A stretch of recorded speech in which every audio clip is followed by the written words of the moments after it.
Hello and welcome to this week's video essay, which again is looking at the twists in the spinal aid.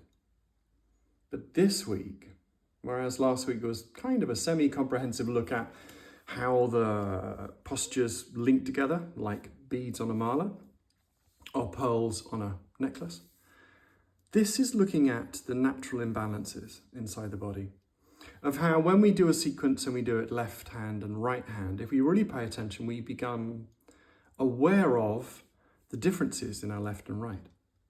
Now, there are many differences in the left and right caused by many things. I myself have had a pretty major twist in my spine, which affects one eyebrow, one nostril, and how my neck sits. All of that's gently resolving because of the practice, but unraveling, unwinding, freeing itself up because of the practice. But I really am, in this essay, encouraging you to have a look at those imbalances. Those imbalances will be simple, like one shoulder will be further forwards and the other one will be further backwards. And so when you come to this position here, it'll feel different. And I want you to feel those differences. But inside those differences, I want you to then embrace them, acknowledge them, have gratitude for them because they still work. But then see if you can connect through them to the actual principles that we're looking at within the sequence, which are getting our awareness into the bowl, getting the bowl connected to the feet. So basically that's your spine being drawn into your bowl, or as the yogis say, the key in the lock, or as I say, the plug in the socket. That's what we're after, that's the principle. What does that mean? It means that we have the yama, the rotation out, where the leg bones rotate out, and it gives us all of the structure inside our legs. We covered that inside the thrust and the forward bend and the kind of the back bend a little bit. We've then got the fold in, which we really explored in the back bend and very much in the fourth movement in the spinal aid, which is the forward fold. What that does is it shows us how one part of our body can rotate, fold into the other, screw into the other. And this is super important because that's especially relevant inside the spinal aid. When you get that feeling of internal movement of one sheath rotating, spiraling against the other, and especially when you put the magic ingredient, the active ingredient, which is softness, inside the bowl, then the imbalances inside of our spine seem to expand a little bit, to be less stuck, cramped, old and stiff and dry. It kind of moisturizes them, allows them to open out and relax a little bit. So that's the most important thing. Let's look at where we can find those imbalances. I think simple enough to begin with is the first one. We come here, we may find that we're in the left leg more than the right, which is kind of a simple place to look at. So when you find that, instead of addressing your head or addressing your feet, just stay in that sense of imbalance and then gradually allow yourself to grip your leg bones so your leg bones here pull you into your center. Your head may be off center just as mine is, that's all right. Try and get this centered so that when you fling your arm, your bowl stays relatively in the center as opposed to comes one leg or comes across into one leg or comes into the other leg.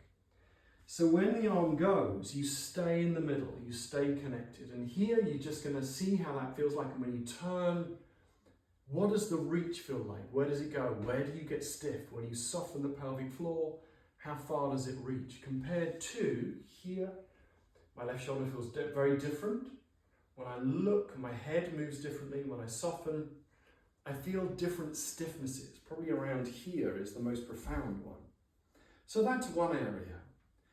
When you turn back time, so the arm comes up, and notice that here, this shoulder feels a certain way, but here, this arm rests against that knee. When I'm here, it doesn't. That's because of stiffness inside the bowl. That's all right. Stiffness inside the head, neck, and shoulders. That's okay. Bring yourself back to the feeling of the bowl. So you are folding this area here, the Taoists or the Chinese call it the Kwa, Damo Mitchell calls it the bikini line. It's the place where your leg meets your tummy, basically this area here. That this is folded. So even if it doesn't reach, and it does reach, it doesn't matter. Focus on here. So that when you are in this shape, you can then release the pelvic floor so the arm starts to reach. That's the most important thing. Here, release the pelvic floor so the arm starts to reach. You can see how when I release my pelvic floor and I get softness inside my spine unravels and twists even more. That's super important. The other place is here. When you're here and you unravel up, notice one shoulder will feel a certain way, whereas the other shoulder may feel very different. That's another place. Don't worry about that too much. Pay attention to the bowl's connection to the cross energy foot, to the foot underneath, to the cross energy foot, to the foot underneath. Keep that, and this will then soften, unravel a bit, lengthen a bit, let go of its tensions a little bit.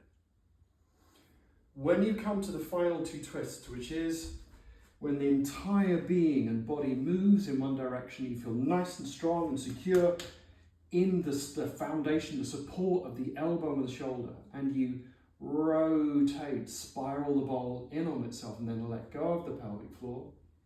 Focus on this area here and allow this upper body, even though it's twisted on the outside, even though this is very strong, see if you can soften so the inside can unravel against it.